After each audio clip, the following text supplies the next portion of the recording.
اللہ اکبر اللہ اکبر اللہ اکبر اللہ اکبر اشہد ان لا الہ الا اللہ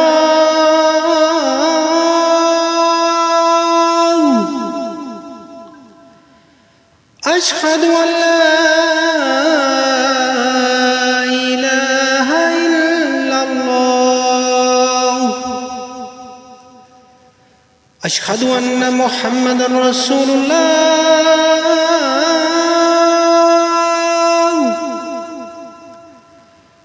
اشہد ان محمد رسول اللہ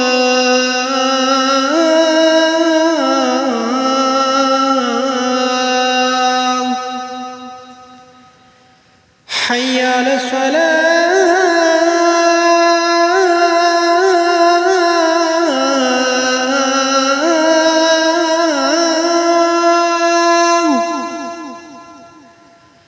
حي على الصلاة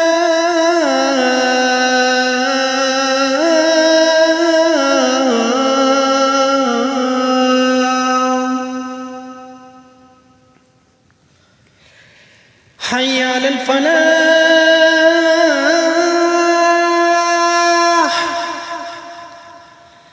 حي على الفلاح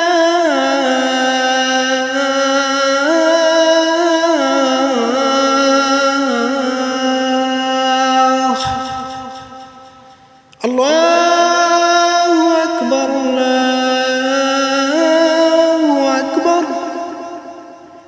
لا الہ الا اللہ اعوذ باللہ من الشیطان الرجیم بسم اللہ الرحمن الرحیم رب اشرح لی صدری ویسر لی امری واحلل عقدۃ من لسانی یفقہوا قولی اللہم ارنا الحق حقا وارزقنا اتباعہ وارنا الباطل باطلا وارزقنا اجتنابہ من يهده الله فلا مضل له ومن يضلله فلا هادي له إن أصدق الحديث كتاب الله وأحسن الهدي هدي محمد وشر الأمور محدثاتها وكل محدثة بدعة وكل بدعة ضلالة وكل ضلالة في النار وقال الله تعالى واعتصموا بحبل الله جميعا ولا تفرقوا واذكروا نعمة الله عليكم إذ كنتم أعداء فألف بين قلوبكم فأصبحتم بنعمته إخوانا وقال الله تعالى في سورة البقرة يا أيها الذين آمنوا اتقوا الله وذروا ما بقي من الربا إن كنتم مؤمنين فإن لم تفعلوا فأذنوا بحرب من الله ورسوله وإن تبتم فلكم رؤوس أموالكم لا تظلمون ولا تظلمون وقال الله تعالى إن الله وملائكته يصلون على النبي يا أيها الذين آمنوا صلوا عليه وسلموا تسليما اللهم صل على سيدنا محمد وعلى آله وأصحابه وأهل بيتهم أجمعين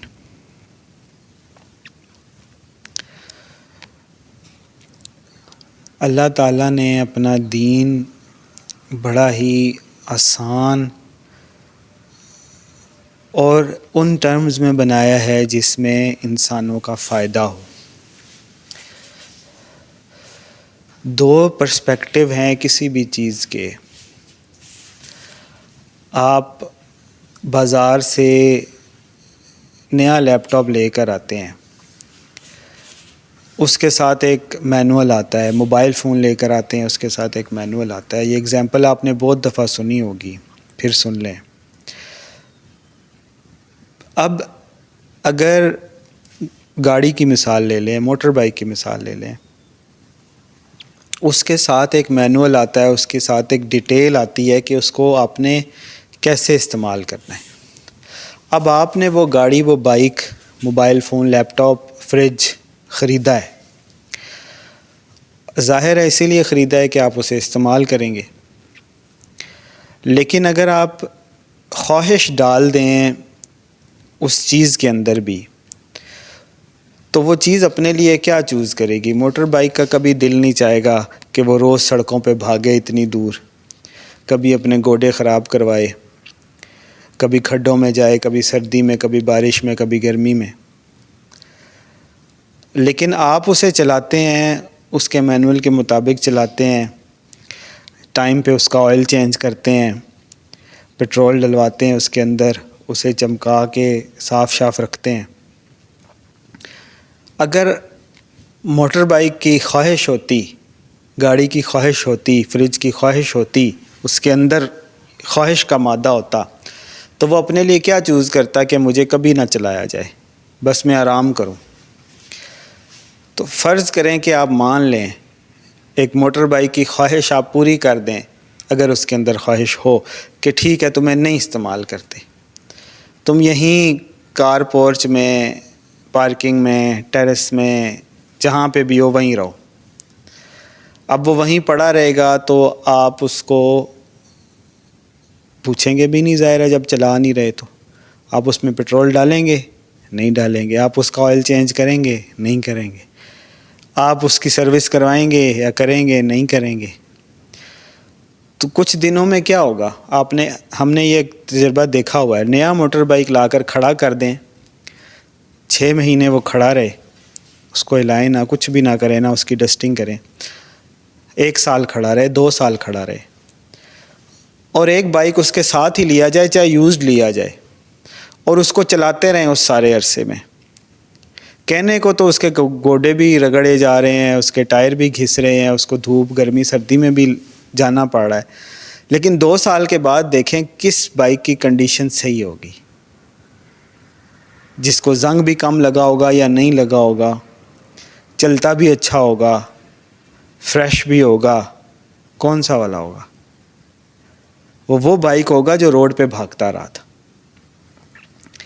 جس نے کبھی سردی برداشت کی، کبھی گرمی برداشت کی، کبھی بارش میں رہا، کبھی کھڈوں میں جانا پڑا، کبھی ٹائر پھٹ گیا، کبھی دردیں نکلیں.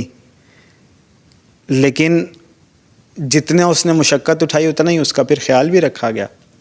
تو جو بائک کھڑا رہا ہوگا نا، اس کو زنگ بھی لگ چکا ہوگا، اس کے ٹائر بھی ختم ہو چکے ہوں گے، ہوا نکل چکی ہوگی، انجن بھی جم چکا ہوگا، جگہ جگہ زنگ لگا ہوگا، دھول مٹی سے برا حال ہوگا اس کا.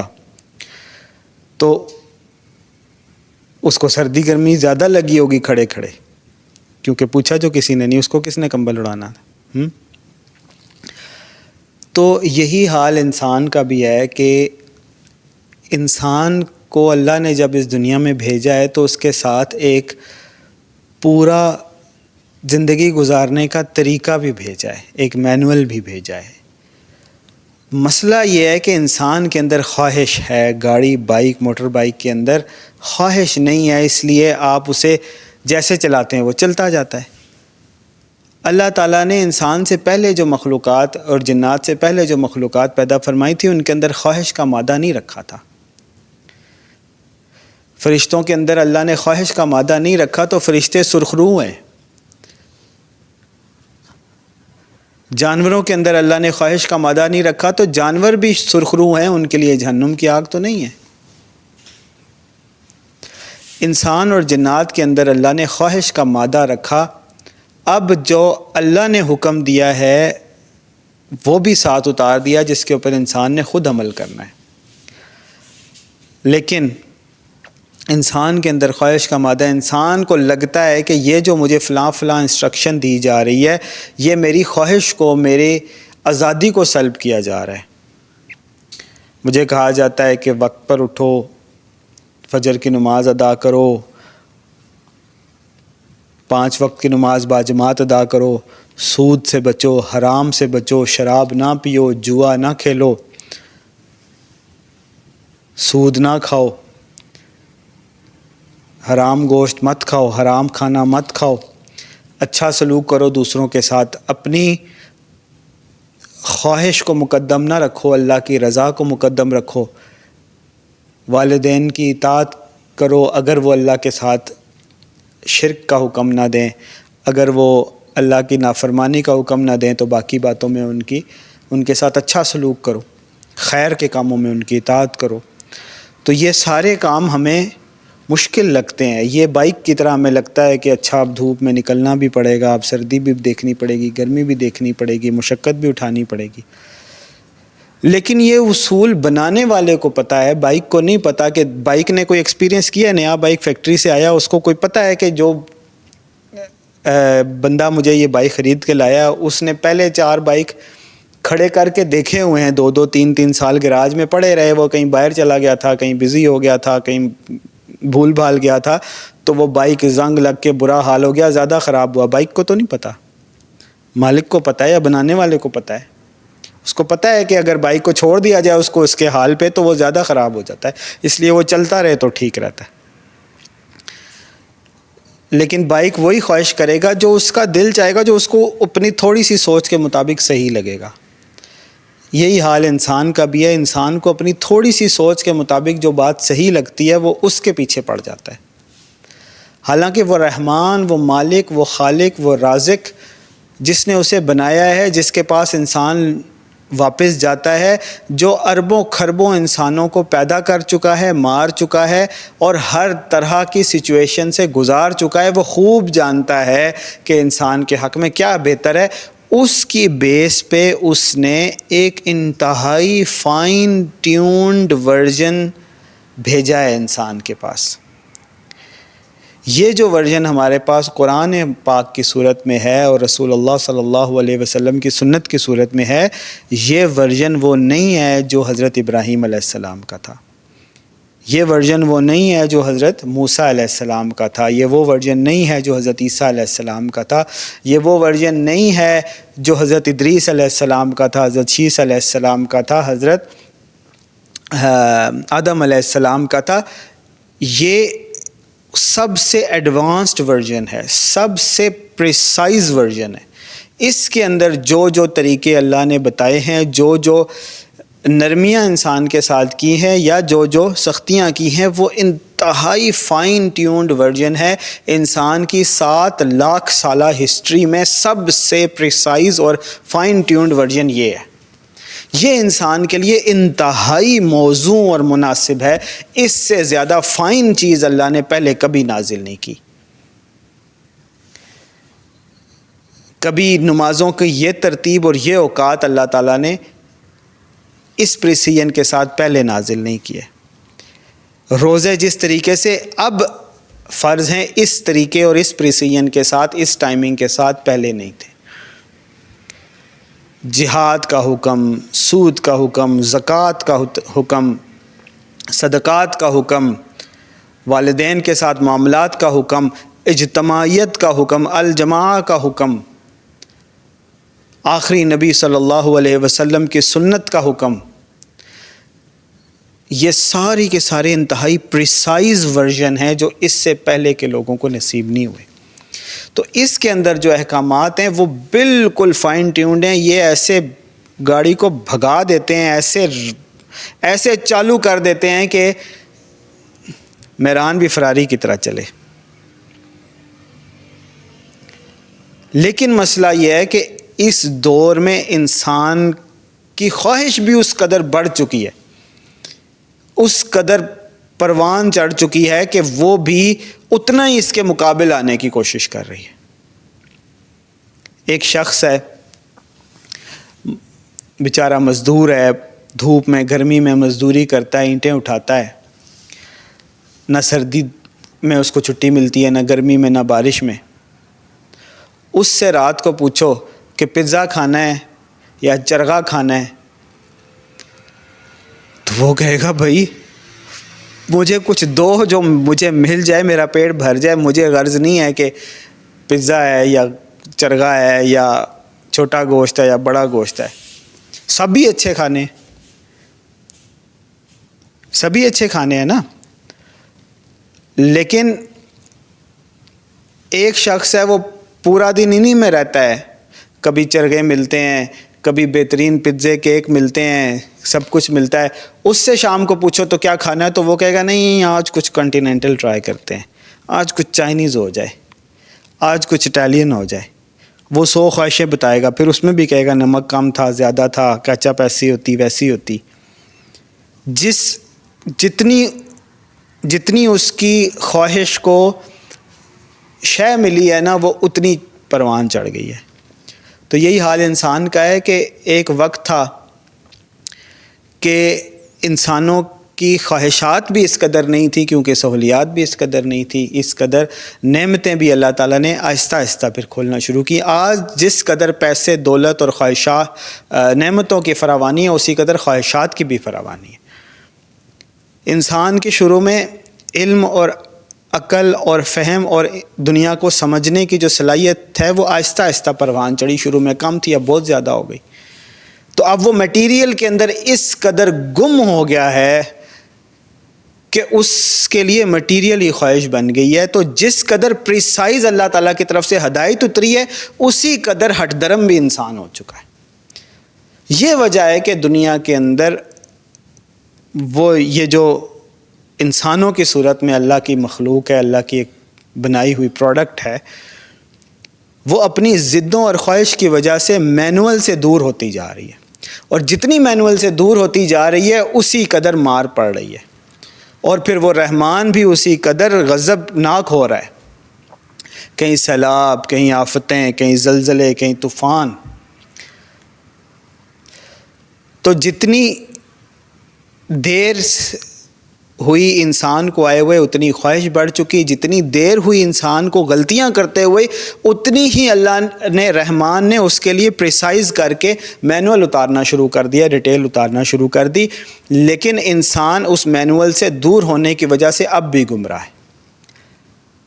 لیکن جیسے ہی یہ انسان اس مینول کے اوپر عمل کرنا شروع کر دے گا، تھوڑا تھوڑا ہی صحیح، آہستہ آہستہ وہ رحمان اس کو چالو کرنا شروع کر دے گا اور فلو میں آتی جائے گی یہ پروڈکٹ، اور فلو میں آتی جائے گی یہ مخلوق. اور جتنی فلو میں آتی جائے گی اسی طرح یہ پھٹ پھٹی جو ہے نا ابھی، یہ پھر فراری بنتی جائے گی.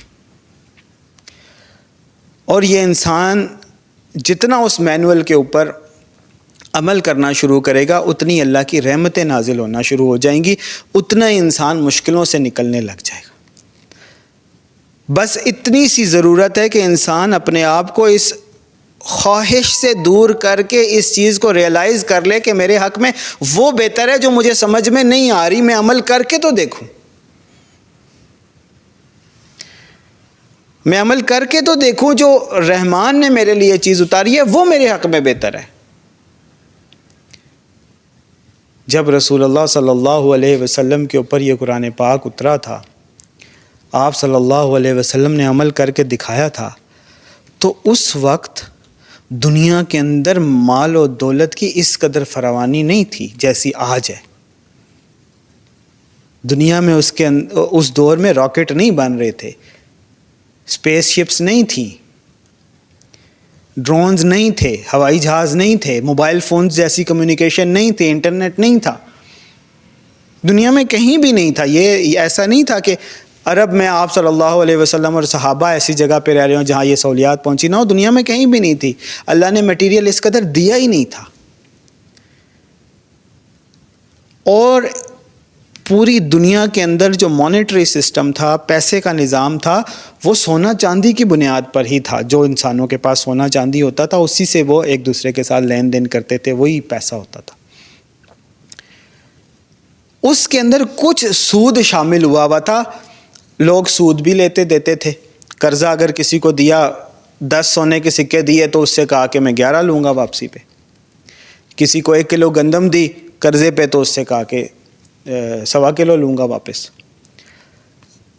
اس طرح کا سود تھا. اس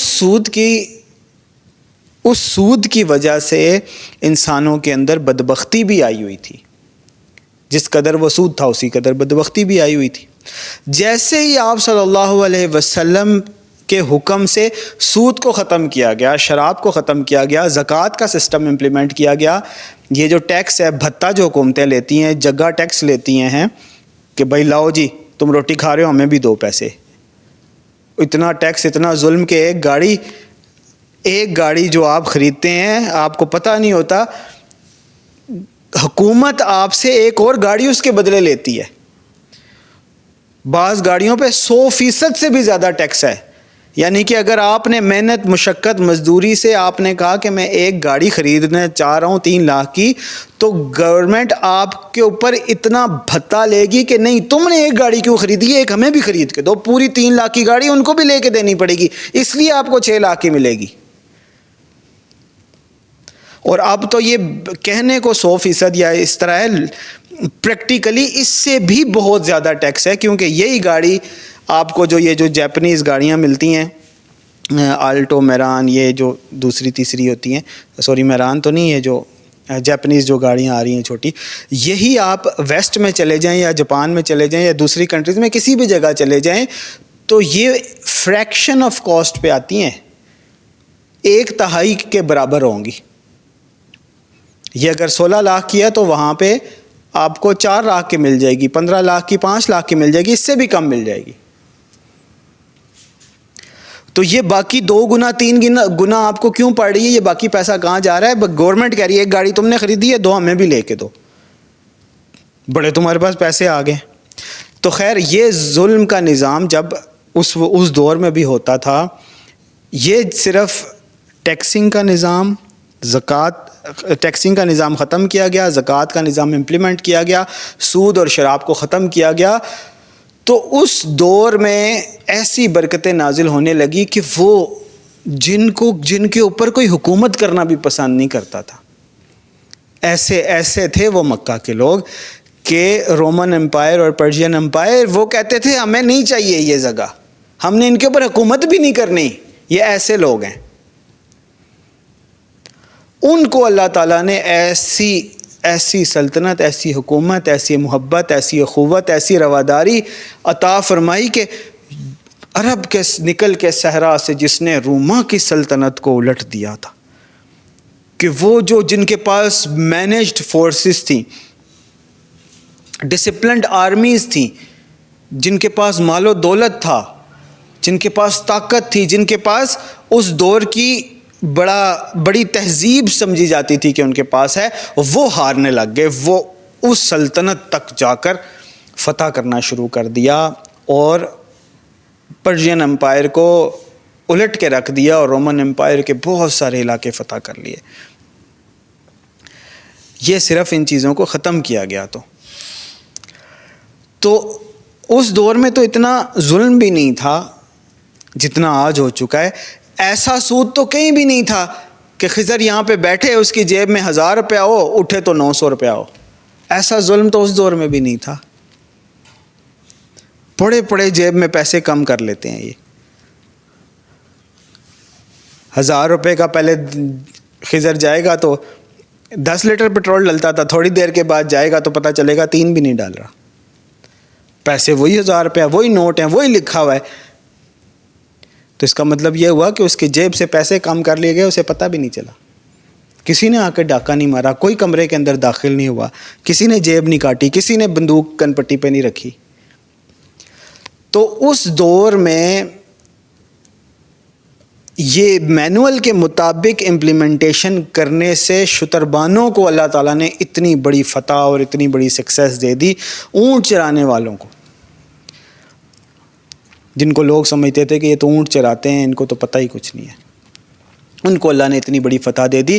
تو آج کے دور میں اگر اس قدر ظلم ہو چکا ہے کہ آپ کی جیب سے پیسے ختم ہو جاتے ہیں، گلی گلی میں ایک ظلم کا نظام ہے، آپ کی حکومت، ایسا تو ابو جہل بھی نہیں کرتا ہوگا کہ 1 اونٹ تو نے خریدا ہے تو 2 مجھے بھی لے کے دے تب تیرا اونٹ داخل ہونے دوں گا، ورنہ تجھے پکڑ کے جیل میں ڈال دوں گا.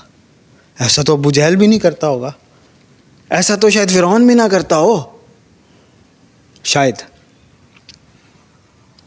ایسا تو اس دور کی رومن امپائر بھی شاید نہ کرتی ہو جیسا آج نظام ہے، اور ہمیں پتہ ہی نہیں ہے کہ ہمارے اوپر کتنا ظلم ہو رہا ہے۔ اونٹ گاڑی تو چھوڑو، روٹی اگر کھاؤ گے، روٹی تو حکومت کا بندہ سر پہ کھڑا ہوتا ہے بندوق لے کر کہ تم نے روٹی کیوں کھائی ہے، اس میں سے مجھے بھی کھلاؤ۔ یہ نہیں دیکھے گا کہ وہ غریب ہے یا اس کے بچے بھوکے ہیں، امیر ہو یا غریب، ہر ایک سے۔ امیر کو چھوٹ ہو سکتی ہے، غریب کو نہیں۔ آٹا تم نے خرید لیا، 100 روپے کی کلو تم نے گندم خریدی، 40 روپے مجھے بھی دو، اب 140 کی ہے۔ آپ کو تو نہیں نظر آتا کہ وہ سر پہ ایسے بندوق لے کر کھڑا ہے، لیکن جب گندم داخل ہوتی ہے نا، جب کاشت کی جاتی ہے نا، یا جو دکان والا ہے نا، اس سے بھی آ کر بعد میں کہتے ہیں نکالو تم نے کتنا ٹیکس دیا ہے، اتنی تم نے گندم بیچ لی، اتنا تم نے فلاں چیز بیچ لی۔ تو ہر چیز کے اوپر انہوں نے یہ بھتہ لگایا ہوا ہے۔ ایسا ظلم کا نظام تو کبھی شاید پہلے کبھی ہوا ہی نہ ہو۔ تو اب اگر اس مینول کے مطابق اس گاڑی کو، اس سواری کو چلانا شروع کر دیں گے یا چلانے کی کوشش بھی کر دیں گے، تو ایک تو ظلم ختم ہونے کا جو ایکسٹینٹ ہے وہ بہت زیادہ ہوگا۔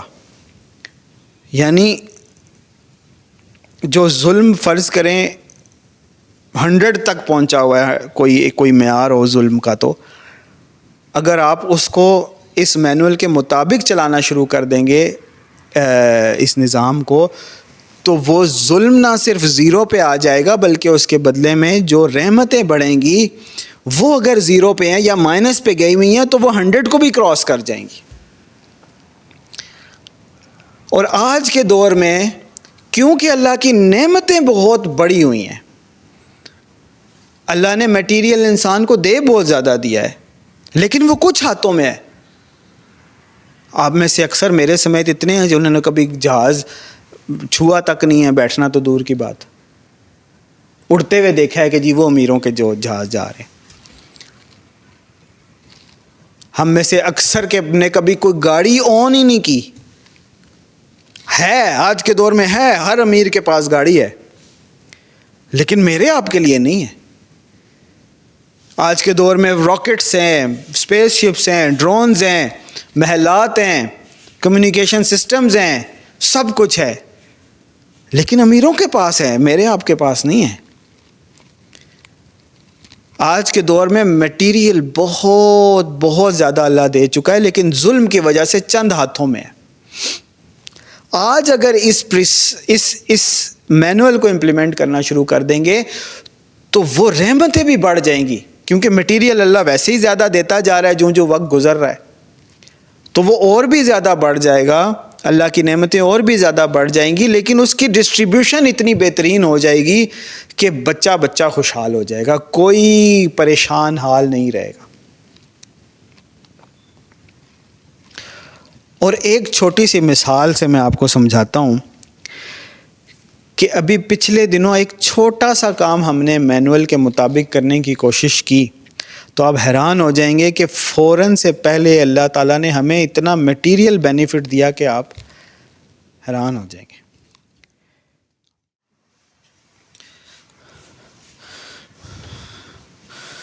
اعوذ باللہ من الشیطان الرجیم،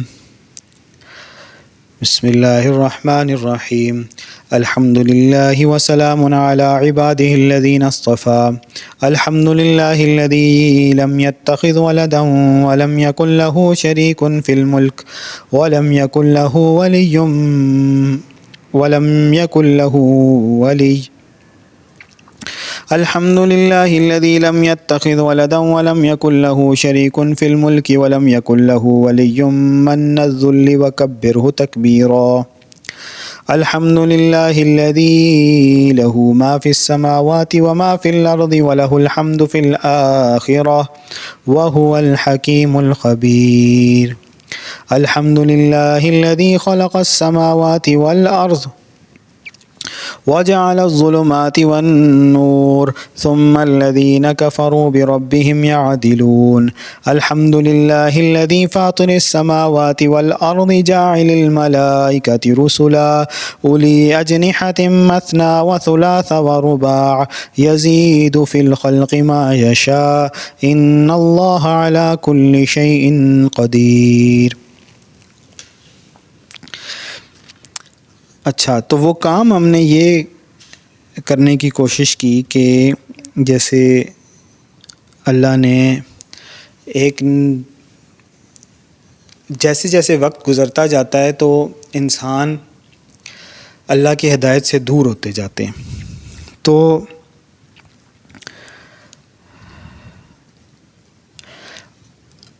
حضرت نوح علیہ السلام کی قوم بھی وقت گزرنے کے ساتھ ساتھ مزید گمراہ ہوتی گئی بجائے ہدایت پہ آنے کے۔ یہود بھی، بنی اسرائیل بھی وقت گزرنے کے ساتھ ساتھ مزید گمراہی میں جاتے گئے۔ ہر قوم کے ساتھ یہی معاملہ ہوتا ہے۔ تو رسول اللہ صلی اللہ علیہ وسلم کو اس دنیا سے پردہ فرمائے ہوئے 1500 سال گزر گئے، تو خلافت راشدہ کے بعد پھر آہستہ آہستہ گمراہی آنے لگ گئی، یہاں تک کہ بالکل گمراہی میں چلے گئے لوگ اور خود کو مسلمان بھی سمجھنے لگے۔ جس قبر پرستی کو آپ صلی اللہ علیہ وسلم نے ختم کیا، وہی کر کے اس کو اسلام کا نام دینے لگے۔ جس بت پرستی کو آپ صلی اللہ علیہ وسلم نے ختم کیا، جن بتوں کو توڑا، اسی بت پرستی کی طرف بڑھ کے اس کو اسلام کا نام دینے لگے۔ جس بادشاہت کو، جس مونارکی کو رسول اللہ صلی اللہ علیہ وسلم نے ختم کیا، اسی کو اپنا کے خود کو خادم الحرمین الشریفین سمجھنے لگ گئے۔ تو گمراہی انتہائی بڑھ چکی۔ تو جب بڑھ جاتی ہے تو پھر انتہائی، جب تاریک رات ہوتی ہے پھر ہی سحر ہوتی ہے، پھر ہی سورج طلوع ہوتا ہے۔ دنیا میں بدترین جگہ مکہ بن چکی تھی، ایسا ظلم تو کہیں بھی نہیں تھا کہ اللہ کا گھر ہو اسی کے اندر بت رکھ دیو۔ تو جب گمراہی انتہائی بڑھ جاتی ہے، ظلم اتنا بڑھ جاتا ہے، تو پھر ہی اللہ تعالیٰ کی طرف سے کچھ امید کی کرن بھی آتی ہے، کچھ رحمت بھی آتی ہے۔ جب انتہائی گرمی بڑھ جائے، انتہائی بڑھ جائے تو اس کے بعد کیا ہے؟ آخر ایک دن اللہ کی رحمت آتی ہے، ایک دن بارش برس ہی جاتی ہے۔ تو یہی معاملہ آج کی دنیا کا بھی ہے کہ آپ صلی اللہ علیہ وسلم نے جو ہمیں خبر دی تھی کہ حضرت نوح علیہ السلام کی قوم کو تقریباً 1000 سال کی مہلت ملی، تو آپ صلی اللہ علیہ وسلم نے فرمایا کہ مجھے اللہ سے امید ہے کہ میری امت کو آدھے دن کی مزید مہلت مل جائے گی۔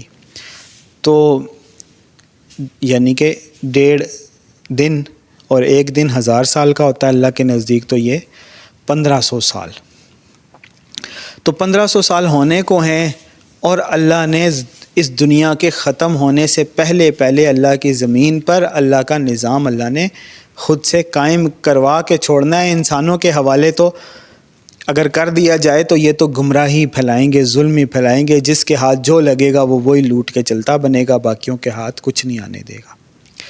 تو اللہ نے اب اپنی رحمت سے انسانوں کے اوپر رحمت کی کہ یہ ایک ماڈل نظام اللہ نے بنانے کا آغاز کر دیا کہ اس جگہ سے اللہ نے وہ ماڈل بنانا شروع کر دیا ہے، وہ ایک بلو پرنٹ بنانا شروع کر دیا ہے، جس کی بیس کے اوپر خلافت کی دیوار کھڑی ہوگی اور ہو رہی ہے۔ جب یہ بلڈنگ جس کے اندر آپ لوگ ہیں، یہ جب کنسٹرکشن اس کی ابھی سٹارٹ بھی نہیں ہوتی، صرف زمین اس کی الاٹ ہو جاتی ہے اور بنانے کا ارادہ ہوتا ہے، تو ایک پرنٹ لیا جاتا ہے، پرنٹ ہوتا ہے، ایک نقشہ ہوتا ہے جس کو بلو پرنٹ بولتے ہیں، بلو کلر سے اس کے اوپر ساری چیزیں ڈیزائن ہوئی ہوتی ہیں۔ تو وہ بلو پرنٹ آپ کو کہیں نظر نہیں آ رہا، نہ اس زمین میں وہ کہیں استعمال ہوا، نہ کہیں لگا، لیکن وہی بلو پرنٹ دراصل یوز ہوا، ایک بیس بنا جس کے بنیاد کے اوپر پھر یہاں پہ بنیادیں کھودی گئیں اور پھر اس کے اوپر کنسٹرکشن ہوئی اور یہ پوری بلڈنگ آپ کو پھر نظر آتی ہے. تو وہی نظام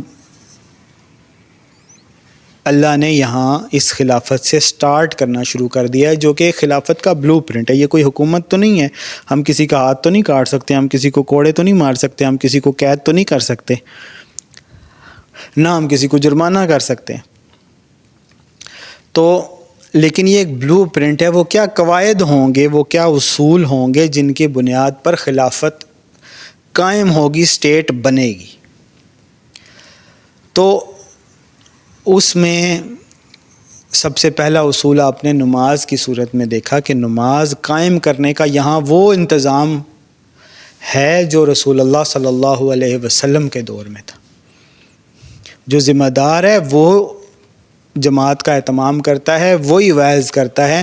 اس کی اجازت ہو کسی کو تو پھر کوئی اور وعظ کرے گا، کوئی اور نماز پڑھائے گا، ورنہ نہیں پڑھائی جائے گی، ورنہ کوئی اور نہیں پڑھائے گا، امام ذمہ دار خود پڑھائے گا. تو 5 وقت نماز کا اللہ تعالیٰ نے سب سے پہلے بندوبست کروایا. اسی طرح باقی معاملات میں بھی جہاں جہاں اسٹیٹ کی اسپیس موجود ہے، اسٹیٹ نے آزادی دی ہوئی ہے، آپ اپنی زندگی کے معاملات جیسے مرضی گزاریں، تو وہاں ان اصولوں کو، ان چیزوں کو ان اصولوں کے مطابق امپلیمنٹ کیا جاتا ہے جو خلافت کے اصول ہیں، جو رسول اللہ صلی اللہ علیہ وسلم نے ہمیں سکھائے. تو اسی طرح کا معاملہ لین دین کا بھی ہے. تو آپ کو یاد ہوگا کچھ ماہ پہلے ایک پورا ڈیٹیلڈ طریقہ آپ لوگوں کو بتایا تھا کہ آج کے دور میں بھی اگرچہ کرنسی نوٹس ایک سود کی چلتی پھرتی صورت ہے، کسی بھی وقت یا تو آپ کسی کا نقصان کر لیتے ہیں یا کسی سے سود کھا لیتے ہیں، آپ کو پتہ بھی نہیں چلتا. تو ان کرنسی نوٹس کے ہوتے ہوئے بھی آپ سود سے کیسے بچ سکتے ہیں، اس کا ایک پورا طریقہ بتایا تھا. پھر میں آپ کو اس کی ایک ایگزامپل دینے لگا ہوں کہ اس میں کتنا فائدہ ہوتا ہے. طریقہ یہ بتایا تھا کہ آپ نے جو بھی ٹرانزیکشن کرنی ہے، لین دین کرنی ہے، آپ اس کو سونے کے ریٹ کے اوپر میئر کر لیں اور اس بیس کے اوپر ٹرانزیکشن کریں. مثال کے طور پر میں نے خضر سے کہا کہ مجھے 10,000 روپے قرضہ چاہیے، تو 10,000 روپے خضر نے مجھے دے دیے اور میں نے اسے 10,000 واپس کر دیے. لیکن اب مسئلہ یہ ہوا کہ جب خضر نے مجھے 10,000 دیے تھے تب 10,000 روپے میں کیا آتا تھا؟ 10,000 روپے میں اس وقت خضر کی بہت ساری چیزیں، ضروریات پوری ہو جاتی تھی. فار ایگزامپل موبائل آ جاتا تھا کوئی چھوٹا. لیکن جب میں نے اسے واپس کیے تو پھر وہ موبائل نہیں خرید سکتا تھا، موبائل کی قیمت بڑھ چکی تھی. یا خضر وہ چیزیں تمام نہیں خرید سکتا تھا جو جب اس نے مجھے دیے تھے تو تب خرید سکتا تھا.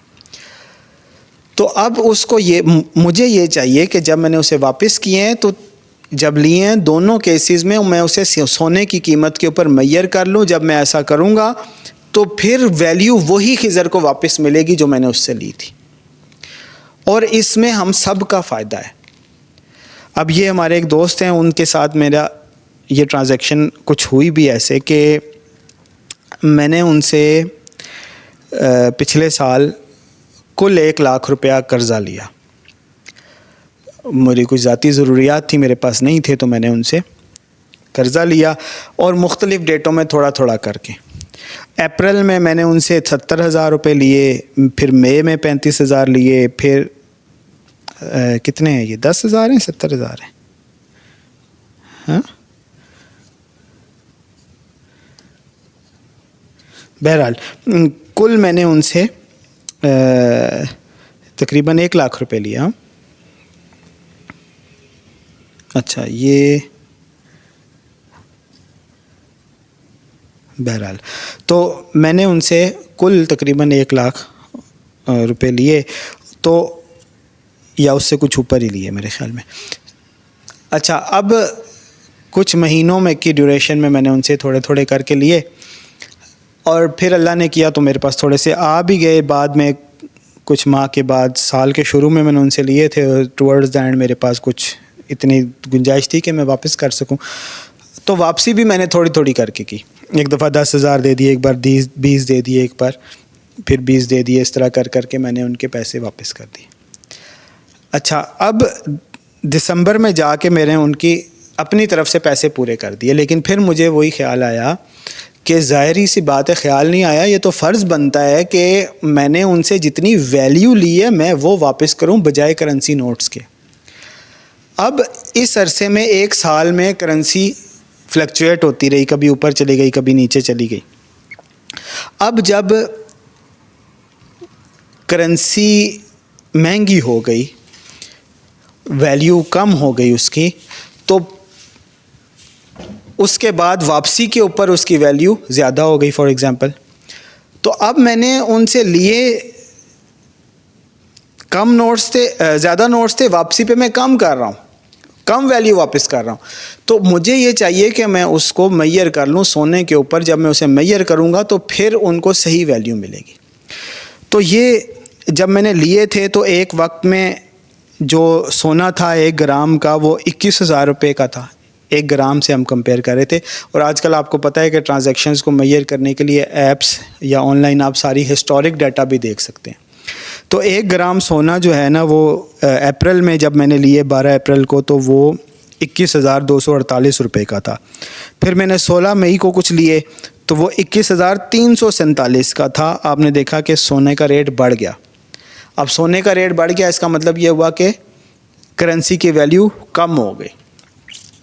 اسی طرح پھر آگے جا کے سونا اکتوبر میں جا کے 23,862 روپے کا ہو گیا. اب آپ دیکھ رہے ہیں تقریباً 2-3 ہزار روپے کا فرق پڑ رہا ہے. تو کرنسی کی ویلیو کم ہو گئی. تو خیر میں نے اب ان کو واپس بھی کر دیے پورے پیسے. فرض کریں یہ 1,00,000 روپے تھے, 1,00,000 واپس کر دیے. لیکن اب ان کو دراصل پیسے کم واپس ملے, میں نے ان کا نقصان کیا ہوا تھا. میں نے جب کیلکولیشن کی تو پتہ چلا کہ میں نے ان سے جو لیے تھے اس سے کم ان کو واپس کیے. کہنے کو 1,00,000 روپے ہی واپس کیا ہے. یعنی اگر وہ 1,00,000 روپیہ جس ڈیٹ کو میں نے ان سے لیا تھا اس ڈیٹ کو وہ جا کر اگر سونا خریدتے تو ان کو زیادہ ملتا. میں نے جس ڈیٹ کو واپس کیے ہیں تو وہ جو ٹوٹل اماؤنٹ بن رہی تھی اب وہ جا کر سونا خریدیں اس ڈیٹ کی ویلیو کے حساب سے تو انہیں کتنا سونا کم ملے گا؟ آدھا گرام سونا کم ملے گا. اور 1 گرام سونا تقریباً آج لگ بھگ 23-24 کا ہی ہے, 23-24 ہزار روپے کا ہے. تو اگر میں نے آدھا گرام سونا انہیں کم واپس کیا ہے تو کتنے روپے کم واپس کیے؟ 12-13 ہزار روپے کم واپس کیے انہیں. اب یہ کہنے کو تو مجھے فائدہ ہے, ان کا نقصان ہو گیا. تو اب کیونکہ فائنینشیل میٹرز جتنے بھی ہیں وہ اکثر پیسے والے لوگ ہی کنٹرول کر رہے ہوتے ہیں نا. اب میرے پاس ہیں ہی نہیں پیسے تو میں کیا کنٹرول کروں گا؟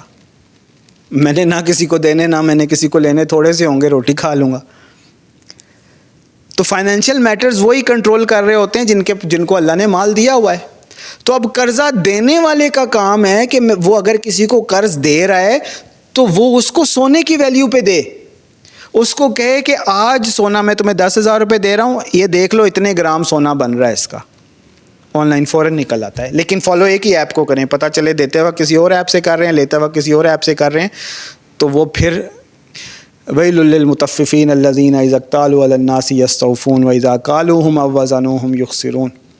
تو یہ پھر ان میں مطففین میں نعوذ باللہ آ جائیں گے کہ دیتے لیتے وقت ناپ تول میں کمی کرتے ہیں. تو ایک ہی ایپ کو, ایک ہی اسٹینڈرڈ کو فالو کرنا ہے. دیتے وقت بھی اسی کو کر لیں, لیتے وقت بھی اسی کو کر لیں. تو اب دینے والے کو چاہیے کہ وہ کہے کہ میں تمہیں آج اتنے سونے کی ویلیو دے رہا ہوں, تم نے مجھے اتنا ہی واپس کرنا ہے. روپے نہیں مجھے پتہ, مجھے روپوں کا نہیں پتہ. 10,000 روپے میں نے تمہیں دے دیے کیونکہ کرنسی چلتی ہے, لیکن اصل میں نے تمہیں آدھا گرام سونا دیا ہے. 20,000 25,000 روپے دے رہا ہوں لیکن دراصل میں نے تمہیں 1 گرام سونا دیا ہے. اگر میں نے تمہیں 1 گرام سونا دیا ہے تو میں 1 گرام سونا ہی لوں گا.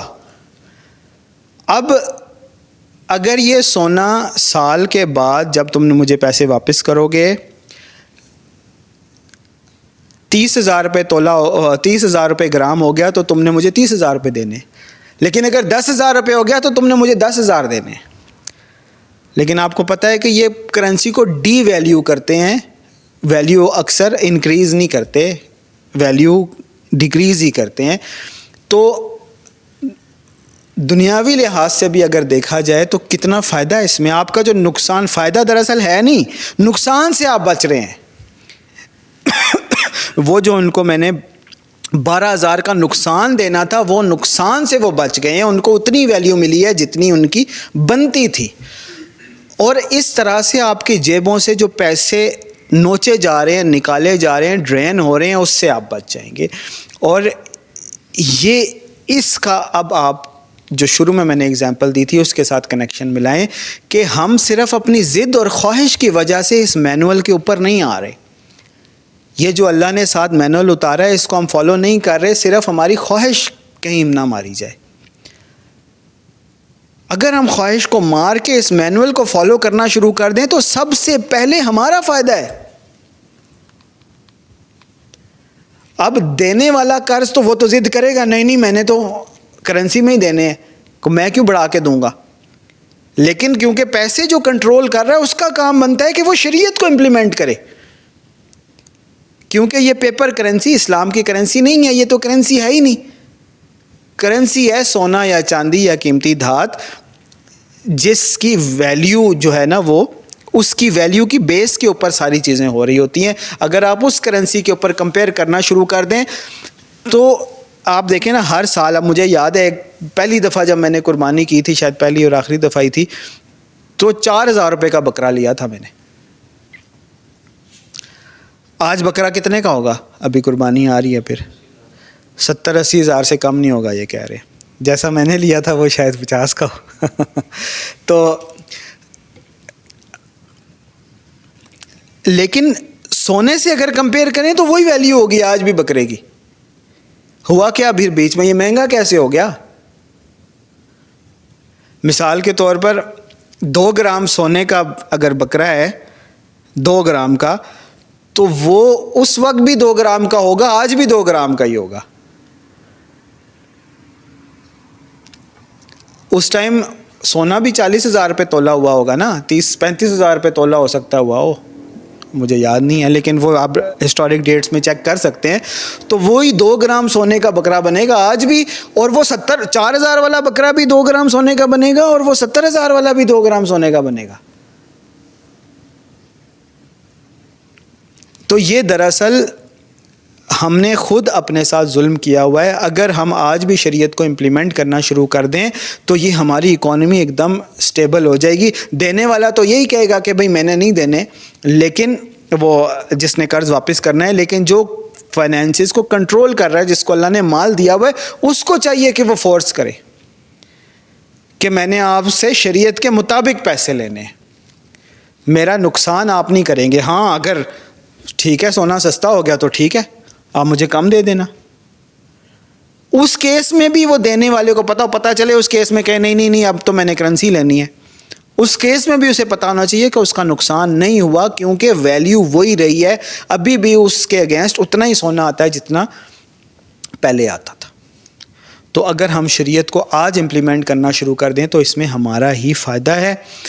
اور یہ تو صرف ایک ایگزامپل ہے، زندگی کے ہر پرسپیکٹیو اور ہر معاملے میں اگر ہم شریعت کو امپلیمنٹ کرنا شروع کر دیں، فالو کرنا شروع کر دیں، تو نہ صرف یہ کہ دنیاوی لحاظ سے ہمیں فائدہ ہوگا، بلکہ اللہ اپنی رحمتوں اور برکتوں کے دروازے کھول دے گا اور ہماری مشکلیں آسان ہو جائیں گی.